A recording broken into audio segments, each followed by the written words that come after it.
Hello all, welcome to DS details Telugu. ఈరోజు మన recipe వచ్చి పొటాటో మెంతి కూర అండి. ఎప్పుడు మెంతి కూరని పప్పుతోనే కాకుండా ఇలా పొటాటో ఫ్రైతో కూడా వేసి చూడండి. ఈ కాంబినేషన్ అయితే చాలా బాగుంటుంది. ఇదైతే నాకు చాలా ఇష్టమైన రెసిపీ అండి. సో మీరు కూడా ఒకసారి ట్రై చేస్తారని ఈ రెసిపీని మీతో షేర్ చేయబోతున్నాను. ముందుగా బాణలి పెట్టుకొని ఆయిల్ వేడి చేసుకొని పోపు దినుసులు వేసుకొని ఒక ఆనియన్ కట్ చేసింది వేసుకొని 2 పచ్చిమిర్చి వేసుకున్నానండి. తర్వాత చిటికెడు పసుపు యాడ్ చేసుకొని కొద్దిగా కరివేపాకు కూడా యాడ్ చేసుకొని ఒకసారి ఫ్రై చేసుకోండి. తర్వాత మనం సన్నగా కట్ చేసుకున్న బంగాళదుంపలు కూడా యాడ్ చేసుకోవాలండి. ఇక్కడ నేను సుమారు 400 గ్రామ్స్ బంగాళదుంపలకి నేను 2 మెంతికూర కట్టలు తీసుకున్నానండి.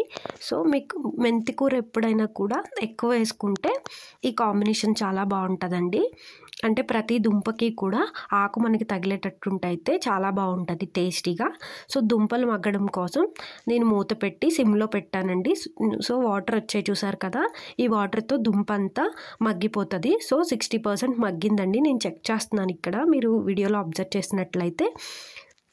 సో అది ఎగ్జాక్ట్గా మనం ఇట్లా చెక్ చేసినప్పుడు అది మజ్జిగ విరగాలి. అలా విరిగిందంటే మనకి 60% ఆల్మోస్ట్ కుక్ అయిపోయినట్టు.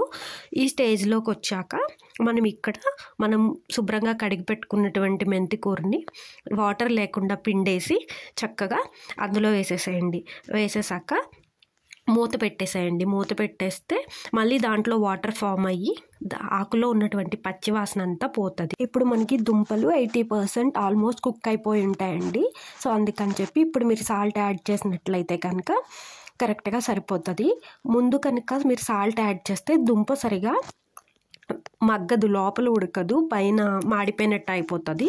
సో ఇక్కడ నేను సాల్ట్, రుచికి సరిపడినంత కారం కూడా యాడ్ చేసి ఒకసారి ఫ్రై చేశానండి.